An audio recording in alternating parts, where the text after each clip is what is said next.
Hey guys, this is Chill Genie. This is Dre Carr, The Hawk, Coley, and Quiz 110 on the Xbox One. Today we're here to bring you a documentary on video games and how it affects the mind. And the creativity that took behind while getting into the mindset of the kids and the adults, which is amazing, except for the fact that the social world is not the social world no more. It's more of the digital network now.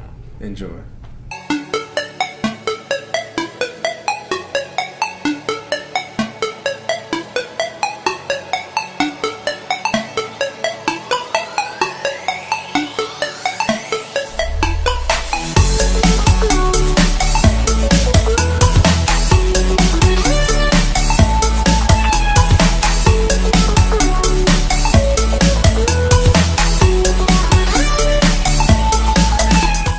Looking at the kids and adults that buy video games of all size for Xbox, PlayStation 3, and many others to count, it makes me wonder, why do we play games? Because I don't really have a life like that. So I play video games because it's like a whole nother world and I can just do whatever I want in the game. Me, I come from a competitive family, so video games was another thing that like grasped my attention, especially when I play against my brothers and sisters and my cousins. So that, and I could be in the other worlds with the fantasy. Sometimes I like playing sports games, have the real extra stuff in there. So if there's any way for me to be competitive, I'd be competitive.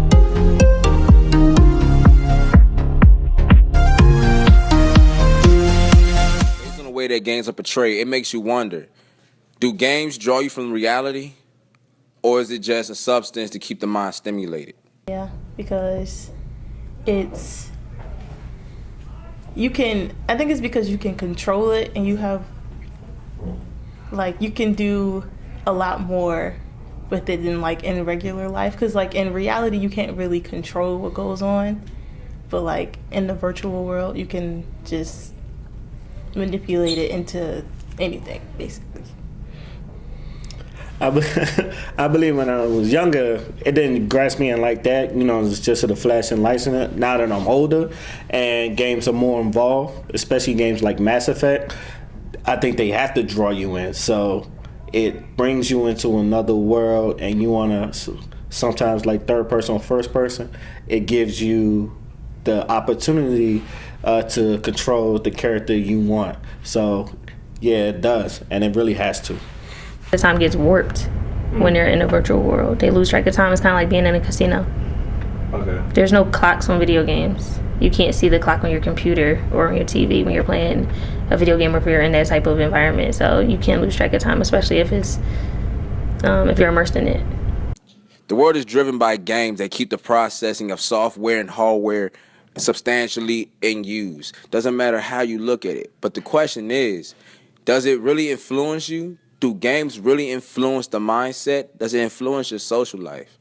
Or does it just inhabit the well-being of being able to interact with another person? Absolutely. So when you think about playing a video game, there's no clocks on video games. Oftentimes someone is playing it within a room. Maybe it's on a computer or a TV. So you lose track of time. So you're playing it, you're immersing in the game, you become that character, you become a part of that world. And depending on how invested you are in the game, you can be playing that game for hours and not even realize it. Okay, so for example, when I was in middle school, I ain't like this girl. So I put her in like my sim game. And I made horrible stuff happen to her. And that kind of made me feel better.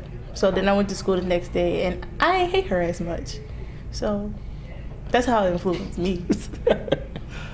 When I was younger, when I used to live around Riverdale, I used to put a bunch of my friends and create a player in Madden and just have them as a whole set lineup and then go through a whole season with them. Me and my brother used to do that all the time. And sometimes we get to the Super Bowl, we compete with each other. So those were always fun times for me.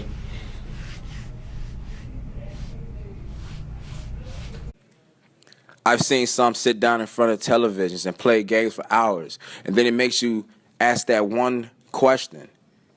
Does the gaming world reflect a lot of the real life, or do people get lost from the intertwining of the virtual and the reality world that seem to mesh itself together one time or another? Yeah, because I'll like manage my real world stuff so I can make time for my game because my game is very important to me. Oh yeah, games are so deep now. You be thinking it'd be like 5 minutes to go by, and come to find out you've been playing the game for like 2 hours straight, and you're not even hungry no more, and you be thirsty, but you just want to beat this next level. So yeah, it pulls you in real deep. At the end of the day, the question that we all should ask ourselves is this. In the future, is it gaming in the virtual world that will consume reality, or will reality fight back and consume control of what really is real? I feel like a lot of areas in the world are already headed to that way. I mean, if you think about Japan, a lot of the things that they're doing has to do with virtual reality. They date that way. They have the online dating sites. They have you pay for dates, you order them, you get to go on dates with all different types of like digitally created things. So I think that this society is getting... Yeah, most definitely. Because my little brother, he's like 8, and he's already like in tune in like all technology. Like he doesn't want to go outside or anything like that. So it's already consuming like the future, which is, I don't really see it as a completely bad thing, but I don't see it as a completely good thing either. Well, I know one thing: the VR headsets and the Oculus Rift. When you put them things on, it's like you're basically in another world. So I'm waiting for them times where you could like put your whole body in it, and then you just mess with people online. I could see that being the next step, where you could just digitize yourself into a video game, and you're just in that whole world, just playing like Minecraft or something like that. Okay, now to lead on to that question, the next one is, far as the social life, do you think that as far as the future tense with this type of technology, will people still be able to interact with each other, or will, like how you said with the VR, making yourself digitally, will people be consumed by the virtual world rather than being able to step outside and talking to the person next door across the street? I believe it's how much control the person has, or if you're a parent, how much you let your child play the game. Because I know most parents, they'll just give the child the game and they just let them do them. So my sister has to make their nephew go outside and play every once in a while. They have football practice. So I believe it just depends on either yourself, if you can pull yourself away from that game, or you as a parent pull your kids away from that game and let them interact with other people. So what would you tell the future of gamers?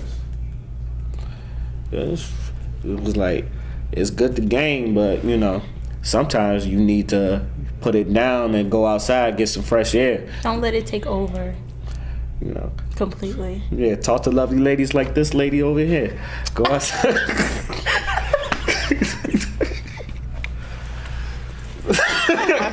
And there it concludes. Games isn't everything, but games is something to keep you busy. And far as the future's concerned, I think I'd rather stick with reality before hopping into something virtual. You never know what might happen to you. Stay up.